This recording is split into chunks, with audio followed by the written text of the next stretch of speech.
안녕하십니까. 안녕하세요. 이은민의 프로 박영수입니다. AI 종합지 AI넷. 제가 AI넷의 발행인입니다. AI넷에 매일 하루에 30개 이상의 AI 관련 새로운 첨단 뉴스를 전해드리고 있어요. 오늘은 중국의 첨단 휴머노이드 로봇, 로봇 경찰, 법 집행도 하고, 중국이 지금 너무 난리를 부려가지고 정신이 없어요. 따라가기 정말 힘들어요. 이거 인해 전술인 것 같아. 이 사람들은 15억을 가지고 있고 우리는 5천만 원 가지고 있으니까 참 힘들어요. 트럼프가 아무리 관세로 유혹을 해도 얘네들은 껐떡 보고 우리는 보복까지 하겠다고 하는 거 보면 그냥 뭔가 이제 좀 자신이 있으니까 저러는 거 아닌가 생각이 들어요. 네. 그리고 지금 이제 오늘 또 뉴스가 나왔는데 이미 엔비디아가 칩을 중국에 수출하는 걸 또 트럼프한테 허락을 받았어요. 글쎄 그렇다고 난 뉴스 그러니까 들었어요. 이제 중국에 못 팔게 하는 거 이런 것도 또 허물어지죠. 그거는 이제 미국에 투자를 하겠다. 아무튼 대통령이 엄청난 대통령이에요. 뭐든지 중국에 한다면 이것저것 다 한다고 해서 풀어주고 하니까. 자, 여기 지금 보면은 가정용 휴머노이드 로봇이 침공하고 있다. 지금까지 이야기했던 거예요, 그죠? 우리가. 여기에 보면은 이제 네오입니다, 얘가, 그죠? 네오 가정에서 이렇게. 요거 지금 이거는 싱귤레리티 넷에서 내보낸 정보예요.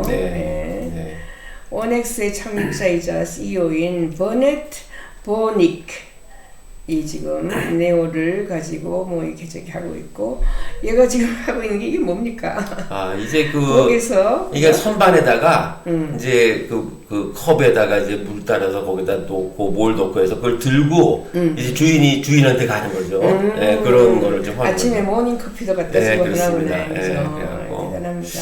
이제 원엑스 X1, X0 이거는 보니까 이 헝겊같이 이게 금속이 없다는 거 느낌이 그래서 훨씬 좀 우리가 안전하다. 인간처럼 느끼죠. 부딪혀도 아프지가 않을 것 같다. 이런 생각을 주는 좋은 아이디어라고 생각이 됩니다. 그렇죠. 휴머노이드가 조리대를 닦고 식기 세척기를 비우고 집안일을 하고 다 하네. 창고 작업도 하고 조리 라인도 만들고 시뮬레이티. 자, 그 다음에 중국의 첨단 휴머노이드 로봇. 이게 스타트업입니다. 에지봇이라고 좀 많이 나왔죠. 그래서 오피트 브인치는 꽤 큰데 나보다 키가 큽니다. 에지봇은 2024년 말까지 300대 출하한다 그랬는데 이미 출하를 했고요. 유니트리 지원은 한국에 유니트리 사오는 사람이 지금 걱정하고 있어요. 우리도 유니트리 연락을 해봤어요. 연락을 해보니까 가격 내고가 되더라고요. 가격 내고 되는데 우리는 직접 이거 팔 생각은 없고 프로그램 만들어서 집어넣어 보려고 연락을 했어요. 그렇죠. 그리고 저희도 이제 유니트리를 항상 경쟁사를 우리가 하나 사서 그걸 연구를 해야 되거든요. 그런 면에서는 항상 우리가 그 경쟁사로 생각하고 유니트리에 보니까 종류가 너무 많아요. 지금. 거의 한 100가지가 되더라고요. 선택 초이스가.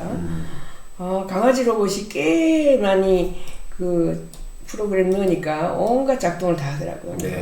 말도 하고 스런 게 랭귀지도 하고. 자, 첫째는 중국의 경제는 값싼 노동에 기반을 두고 있는데 이 값싼 노동이 사라지니까 이제 로봇을 많이 개발을 해야 되겠다. 일본이 처음에 로봇 국가였는데 맞습니다. 노인이 너무 많아가지고 노인에게 로봇을 주겠다. 그렇게 해서 많이 생산했는데 중국이 왜 로봇에 꽂혔나 한 자녀 그거잖아요. 그렇죠. 인구가 빠르게 고령화되고 있고 줄어들고 있어요. 그래서 휴머노이드는 이제 사실 일본과 한국과 중국에 필요한 로봇이다 이렇게 좀 이야기를 하고 있어요. 지금 세계적으로 그 로봇이 생산 현장에 들어간 걸 가보고 우리 전 세계에서 우리나라가 1위고요. 생산 그 다음에 이제 중국이 4위더라고요. 그러니까 이제 중국이 옛날에 10위 바뀌었는데 2년 만에 4위로 치고 올라갔으니까 지금 정신없이. 그런데 이제 그 규모로 보면 우리는 5천만에 1위고 거기는 15억에 그렇죠. 4위니까 그렇죠. 예. 숫자는 얼마나 양으로는 이제 비율로는 모르지만 양으로서는. 그렇죠. 예. 그래요. 자, 중국이 휴머노이드 로봇 경차를 도입했다. 네. 뭡니까 이게? 이거는 엔진 AI라고 여러분들에 말씀을 드렸는데 그 엔진 AI에서 PM01이라는 로봇이 있어요. 바로 저겁니다. 저렇게 생긴 거를 이제 그 경찰의 어떤 임무, 예를 들어 경찰은 가면서 당신 누구냐, 그 저기 show yourself, 아이덴티파이를 해라라든가 또 그다음에 뭐 질문을 하게 되면은 어느 쪽으로 가면 길을 안내한다든가 또는 감시를 해서 누가 이렇게 뭐 어떤 위험한 지역에 들어가 있다든가 이러한 경찰 업무에 해당되는 이 프로그램 거기다가 이제 집어넣고 경찰과 소통을 하면서 경찰 업무를 할 수 있게끔 했다고 그럽니다. 그래서 이제는 이제 저 로봇이 법 집행인 이제 그 경찰의 업무까지 이제 진행이 되면서 또 나오는 게 뭐냐면은 과연 이제 어떤 개인 정보라든가 이런 것들 과연 잘 할 수가 있겠냐. 저 로봇 하나를 보면 한 1,800만 원 정도 된다 그럽니다. 저 로봇 하나가. 네, 그렇게 해갖고 지금 진행되고 있다고 그럽니다.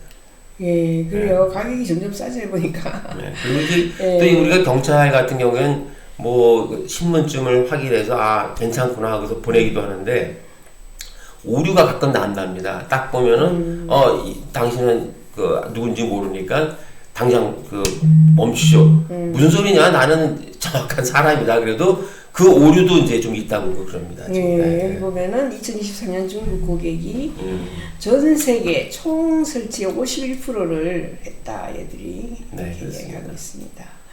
대중과 상호작용도 하고 수용도 하고 뭐.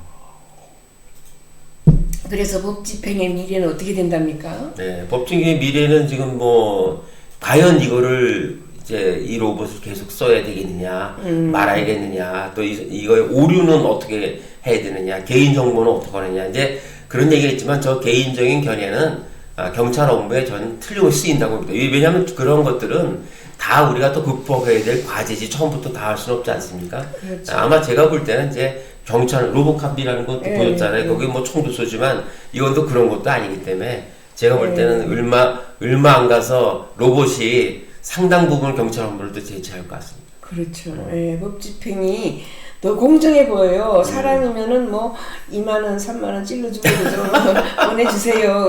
그런 면도 있죠. 그런 것도 있었는데 얘는 그렇습니다. 돈을 받을 줄 모르니까. 네, 그거 좋은 지적이 같습니다. 그 다음에 홈 휴머노이드 로봇, 가정용 그렇습니다. 로봇 시대 아까 그게 쭉 나왔는데 피규어 AI 그죠? 네, 원엑스에서 아까 얘기했처럼 그 많은 가정에 한번 써보게끔 해갖고 하는 곳들이 있고 또 피규어 AI도 당초 계획보다 2년 앞당겨서 가정용 로봇의 알파 테스트 시작한답니다. 그러니까 이제 지금 보면 저희도 이제 연말에 만들어서 내년 초에 하기 때문에 2026년도 초거든요. 근데 얘네는 2025년 2년을 앞당겨갖고 2025년 올해 하겠다고 그러고 원엑스는 벌써 이제 하반기 때부터 시작을 하고 그래서 대부분 비슷하게 시작이 되고 있습니다. 예, 그래요. 뭐 수천 대를 가정에다가 뿌리면 정말 굉장하게 우선에는 이제 도전, 우려, 안전 신뢰성 이것도 그렇죠. 걱정되고 프라이버시 그죠? 내가 뭐 옷을 벗고 있는데 그렇죠. 본다든가 그 다음에는 기술적인 한계 이런 것들이 좀 있다 그죠? 여기 청소하고 있는 네오입니다. 네오 그죠? 네, 그렇습니다. 로봇이 옷을 우리가 뭐 식구들끼리는 좀 그럴 수가 있는데 로봇은 남이 볼 수가 있다는 생각을 가지시고 조심을 해야 되는 좀 불편함이 있습니다. 네, 그렇죠. 그다음 로봇이 우리 주변 세계를 어떻게 변화시키고 있나? 이것도 이제 재밌는 게요. 로봇 우리가 촬영 기사가 있잖아요. 그럼 이렇게 뭐 이렇게 카메라를 무거운 걸 갖고 흔들리지 않게 하는 장치도 있고. 그걸 이제 로봇이 한다는 겁니다. 그 무거운 거 들고 사람이 다닐 필요 없이 로봇이 이제 촬영 기사를 대신한다. 그리고 촬영 기사가 굉장히 실제로 보는 거 어렵대요. 왜냐하면 아주 막 계단도 올라가야 되고 뭐 이렇게 해야 되는데 그걸 로봇이 다 이제 한다는 얘기죠. 그래서 너무 재미있는, 그러니까 카메라 오퍼레이터 역할을 로봇이 한다. 그 얘기고요. 그렇죠. 네. 이게 중요한 게 아주 중요한 인물을 잡아야 되는데 자꾸 사람들이 가리면서 그렇죠. 네. 뭐 이재명 쪽에는 뭐 누구 가면은 이 중요 인물을 네. 계속해서 포착해야 되기 때문에 네, 쉽지 않거든요. 사람이 하면 쉽지 않거든요. 예. 그 다음에 007 뭐 오브 더 C 이렇게 나와 있는데 이게 방위 기업인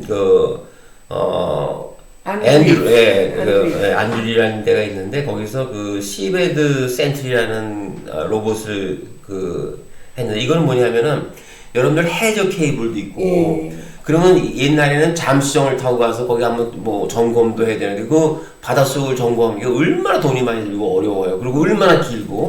근데 이제 그건 당연히 로봇이 해야 된다고 생각이 돼요. 저도 그 로봇을 만들어서 500m 이하의 해양 심도에서 몇 달, 몇 년간 거기서, 그죠. 그래서, 예, 얘는 숨도 쉴 필요 없고, 네. 물속에 그러니까 가지. 해저 조사, 뭐 감시, 지형 탐사, 환경 모니터링, 뭐 시설, 뭐 모니터링 이런 것들을 이제 다 로봇이 하게 된다. 저는 이건 너무 당연한 것 같아요. 이제 이런 건 다 로봇이 이제 사람이 물속에 들어갈 수는 없잖아요.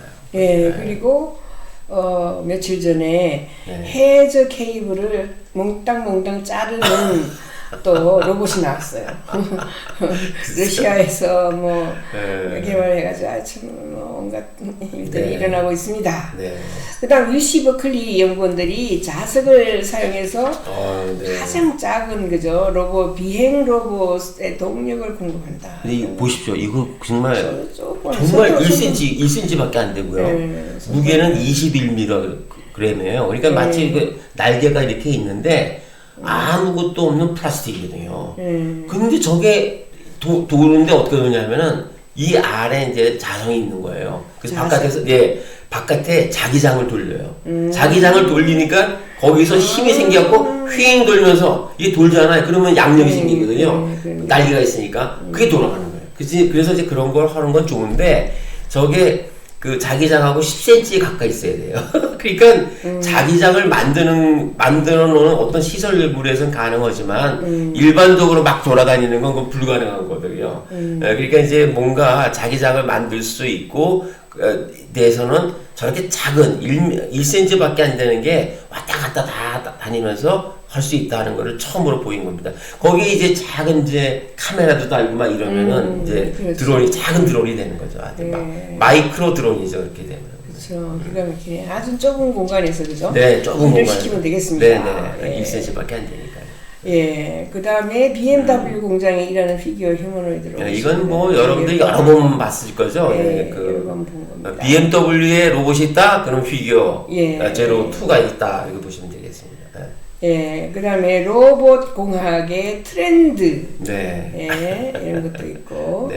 뭐, 트렌드의 의사 로봇이니, 워킹워즈도 있고, 건강 로봇도 있네. 원격 의사 같은 경우에는 중국에서 일을 하는 건데, 외과 의사가 뭐 5,000km든 1,000km든 간에 원격의 로봇이 있는 거예요. 의료 로봇이. 이 사람은 멀리서 그 로봇을 조작을 한 거예요. 보면서. 그래서 그거를 이제 외과 수술을, 폐수술을 성공했답니다. 폐수술이 어려운 건데, 그런 얘기입니다. 그 다음에 이제 워킹워즈라는 것은 그냥 일론 머스크가 만든 테슬라 휴머노이드이 이제, 마치 옵티머스처럼, 옵티머스가 잘 사람처럼 걷는다. 그런 걸 보여주고, 또 하나는 이제 건강한 바퀴라고 이제 적혀 있는 건 뭐냐면은, 2019년도 지금부터 한 6년 전에, 하나의 그 어린아이가 이제 장애인이었어요. 근데 그게, 전동 휠체어를 타야 되는데 2만 불인 거예요. 그러니까 그걸 못 해주니까 고등학교 로봇 팀들이 그 휠체어를 무료로 만들어줘갖고 태워나가는 그런 장면이 거기 나와 있습니다. 그립 게임 같은 경우에는 이제 유니트리가 아까도 얘기했죠. 이 손을 잘 다룬다는 거, 덱스트로스 하는데. 그래서 그거를 이제 다시 한번 보여주는 것입니다. 그 다음에 재밌어요. 디지털 민간 섹스 로봇이 온리팬스 모델을 능가할 수 있다. 여러분들 세계에서 제일 섹스 로봇을 제일 만든 데가 어디냐? 리얼 로보틱스예요. 리얼 로보틱. 리얼 사실과 같다. 리얼 로보틱스인데 거기서 이제 로봇을 만드는데 온리팬스라는 것은 뭐냐면 마치 이런 거예요. 그 유튜브 같은 거예요. 그래서 온리팬스는 거기서 이제 컨텐츠를 많이 올려놓는 거예요. 이제 컨텐츠 올려놓으면 돈을 예를 들어 100원을 받으면 20원은 수수료를 받고 80원은 이제 컨텐츠 올려놓는 사람이 주거든요. 마치 그 유튜브하고 비슷하지 않습니까? 자, 거긴데 어느 날 갑자기 거기에 성인물이 막 올라가기 시작한 거예요. 그래서 성인물이 올라가니까 야, 올리팬스에서 이건 안 되겠다 그래갖고 성인물 차단 했더니 그랬더니 또 난리가 난 거예요. 왜 차단하느냐. 그래서 그걸 반발을 해갖고 바로 다시 원복으로 한 거예요.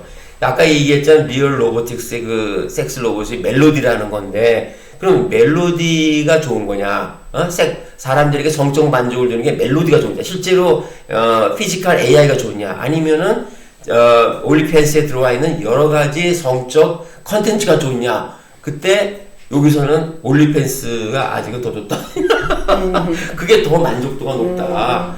왜냐하면 아직도 멜로디는 사람에게 로봇으로 사람이 아니기 때문에 아무리 섹스 로봇이라고 그래도 사람에게 이만큼은 만족감을 주지 못한다. 이렇게 지금 능가하지 못했다. 이거 결론을 내고 있는 겁니다. 지금. 네. 재미있는 얘기입니다. 네.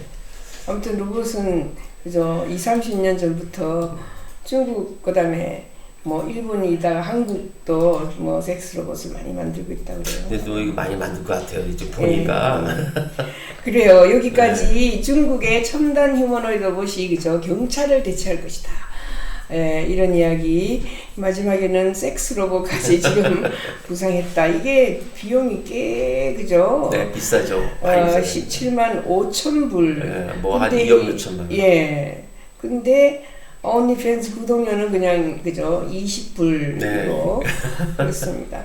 아무튼 여기까지 우리가 새로운 이제 로봇 세상의 변화를 알려드렸습니다. 네. 여기까지 AI넷 박영숙 TV 구독 좋아요 부탁합니다. 네, 감사합니다.